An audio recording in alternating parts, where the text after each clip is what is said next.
الحمد لله و الصلاة و السلام علی رسول الله. اما بعد، برادر سوال نمودند که در مسئله به شکم خوب رفتن، یعنی پرو میگیم و پرو خوب رفتن، به شکم خوب رفتن، آیا حدیث برای منعش آمده است یا نه؟ برادران عزیز، بارک الله فیکم، در این مسئله یک چند حدیث آمده است، روایت شده است. والله اعلم، علما جمع نموده اند 7 حدیث یا که 6 حدیث یک روایت، 6 حدیث یک اثر از امام زهری رحمه الله، 6 حدیث یک اثر، یعنی 7 اثر. در بعض اونها رسول اکرم صلی الله علیه و سلم ذکر نمودند که هذا نومة الجهنمیه، یعنی در حدیث آمده است که گویا رسول اکرم صلی الله علیه و سلم ذکر نموده اند که این خوابروی، این نمود خوابروی اهل دوزخ است. و در روایت دیگر آمده است که رسول اکرم صلی الله علیه و سلم وقتی که به مسجد در مدینه داخل شدند، یک مرد پروب خواب می رفت، به شکمش خواب می رفت، به نوک پایشان زدند و گفتند این خوابروی شیطان است و خوابروی اهل جهنم است. و همچنین حدیث های دیگر روایت آمده است که دلالت به بد بودن این خوابروی می کند، اما همه این حدیث ها ضعیف است، یگان حدیث ثابت نشده است. همه حدیث ضعیف است، حسن هم نیست، همه اش یک توشت حسن لغیری هم نمی شود. همه حدیث ضعیف، ما ضعیف جدا، یا که موضوع یا که باطل است. یعنی در این مسئله قول صحیح و راجح این است که خواب کردن به شکم جایز است. خیلی که بعضی از علما حتی ذکر نموده اند، گفتند که حتی به حل شوی طعام در معده مساعدت میکند، کمک میکند. وقتی که پرو خواب میروید در معدهتون اگر طعام باشد، در این حالت معده شما را این نمود خواب کردن کمک مینماید. پس این نمود خواب کردن البته باکی ندارد.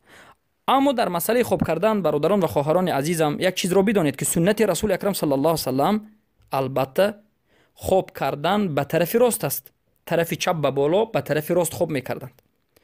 اما این سرشوی خواب است، یعنی تا خواب بردن به شما این عمل سنت است که سنت رسول اکرم صلی الله علیه و سلم است که شما به طرف راست خواب بکنید.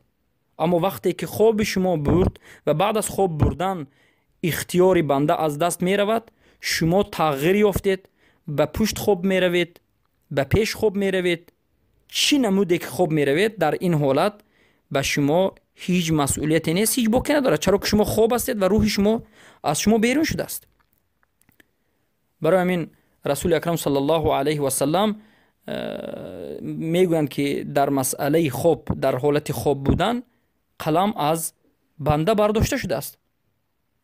خیلی که حدیث اومده است رفعت الاقلام من ثلاث، عن النائم حتی استيقظ و عن المجنون حتی یعقل و عن الصبی حتی یبلغ.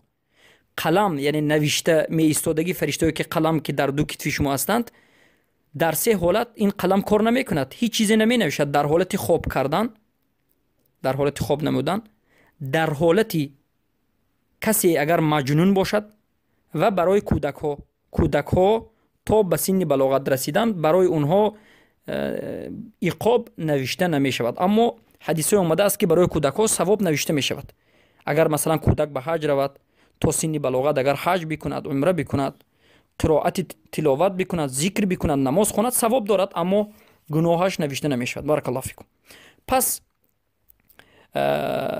برادران و خواهران عزیز، سنت رسول اکرم صلی الله علیه و سلم است که به تصویر است اول خواب بکنید و این بهترین عمل است. اما اگر کسی با شکم خواب کند، البته ما این رو حرام نمیگوییم. بارک الله فیکم. السلام علیکم و رحمت الله.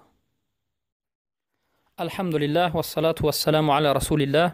اما بعد، برادر سوال نمودند که در مسئله به شکم خواب رفتن، یعنی پرو میگیم و پرو خواب رفتن، به شکم خو رفتن آیا حدیث برای منعش آمده است یا نه؟